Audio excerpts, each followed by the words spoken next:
भगवान ने कहा जब तुम हमारे घर से आ रहे हो तो हमारी पत्नी तो जल्दी बुलाएंगे, जा तो रही चले गए भगवान भोलेनाथ। प्रत्येक एक पतिव्रता नारी का ये नियम होता है कि जब भी पतिदेव बाहर से आते हैं तो बड़ी सेवा शुश्रूषा पानी इत्यादि की पूछा करते हैं। आज मैया गुस्सा हो गई, रूठ गई तो कुछ नहीं पूछा, भगवान भोलेनाथ आ गए, आवाज लगाई, देवी आओ, क्या बात है, आज कोई आओ भगत नहीं। मैया ने कुछ बोला नहीं। भगवान भोलेनाथ दोबारा पूछते, देवी कोई बात है तो बताओ तो सही, ऐसे हमें कैसे पता चल जाएगा। तो मैया बोली कि आप बड़े ही झूठे हो, अब तक तो हमें बड़ा विश्वास था, बड़ा भरोसा था कि आप हमसे कोई बात छुपाते नहीं होंगे, लेकिन आज पता चल गया कि आप हमसे कितनी बातें छुपाते हो। भगवान ने कहा अरे ऐसा क्या पता चल गया, ऐसी कौन सी बातें जो हमने तुमसे छिपाई है। भैया ने कहा तुम्हारे गले में जो सिरमुंड पड़े हुए हैं ये किसके हैं, आज तक हमें बताया। भगवान भोलेनाथ बोले अरे देवी इसके लिए तुम चिंतित हो, लेकिन एक बात बताएं, अब तक ना तो तुमने पूछा और इसलिए ना हमने बताया, आज तुम पूछ रही हो तो बताए दे रहे हैं, इसमें छुपाने ना छुपाने की क्या बात है। देखो देवी ये जो सिरमुंडों की माला पड़ी है ये किसी और की नहीं तुम्हारी है। बोली मेरी कैसे हो सकती है, मैं तो यहाँ जिंदा बैठी हूँ। भगवान ने कहा देखो जितने सिरमुंड मेरे गले में इस माला में पड़े हुए हैं इतनी बार तुम्हारा जन्म और मरण हो चुका है, तुम हर बार जन्म लेती हो मर जाती हो। मैया ने कहा अच्छा प्रभु तो ये बात है, लेकिन एक बात बताओ इस जन्म मरण के चक्कर में पड़ करके मुझे कितना कष्ट उठाना पड़ता है तुम्हें मालूम है। मैं हर बार जन्म लेती हूँ मर जाती हूँ, जन्म लेती हूँ मर जाती हूँ, लेकिन प्रभु एक बात बताओ क्या तुम्हारा कभी जन्म मरण नहीं होता। बोले मेरा तो जन्म मरण नहीं होता। बोले क्यों नहीं होता, इसलिए नहीं होता क्योंकि हम अमर हैं और जो अमर होता है उसका जन्म मरण नहीं होता। भैया ने कहा तुम अमर कैसे हो गए। बोले हमने अमर कथा का पान किया है। परीक्षा महाराज ये अमर कथा क्या है।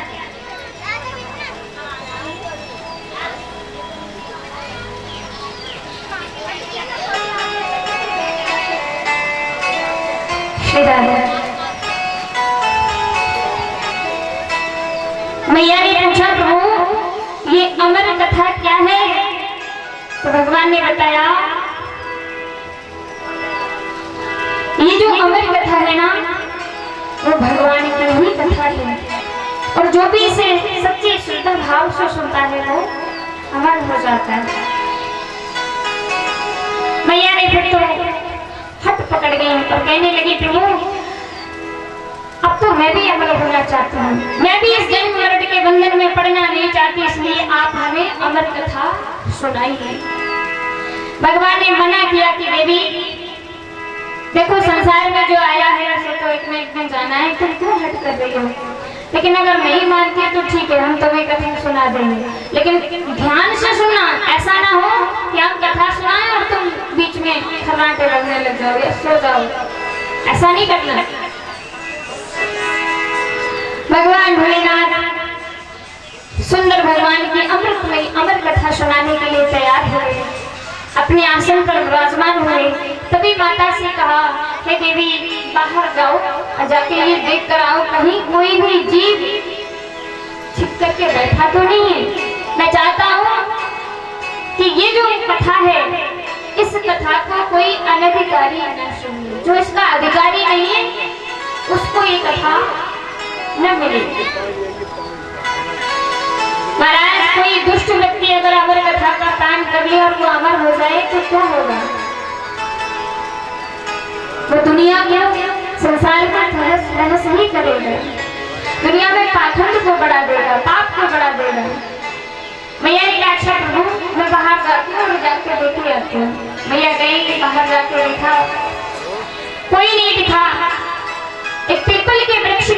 एक विकलित सुआ का अंडा पड़ा हुआ था।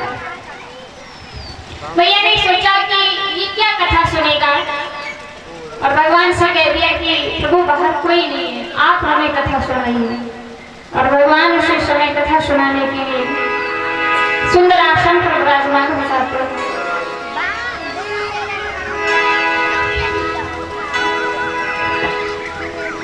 बारासन पर महादेव जी बैठे आसन मार, अमर कथा कहने लगे 12 से त्रिपुरार, उमा के पड़ गए सोता।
सुंदर बारासन के आसन पर विराजमान होकर के माता पार्वती को सुंदर कथा श्रवण करा रहे हैं।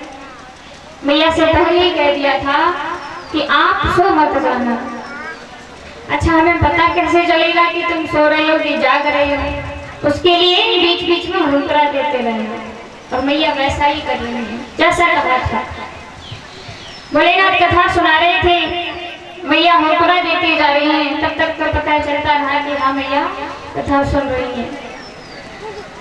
मैया के साथ साथ वो जो बिगली चूहा का अंडा पड़ा हुआ था वो कथा के प्रभाव से फूट जाता है, और उसमें से एक छोटा सा नन्हा सा सुख सावक का बच्चा, तोते का बच्चा बाहर निकल आता है।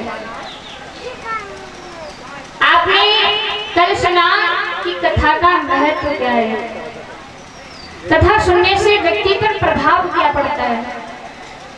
पर आपने जैसा कि कल सुना कि ज्ञान और वैराग्य जिनके ऊपर क्या थी, वृद्धावस्था, बुढ़ापा आ गया था, और कथा के प्रभाव से उनकी वृद्धावस्था दूर हो गई केवल कथा सुनने मात्र से। और वैसे ही इस बार भगवान भोलेनाथ के मुखारबिंद से कथा सुनने मात्र से वो सकुशल तोते का बच्चा अंडे से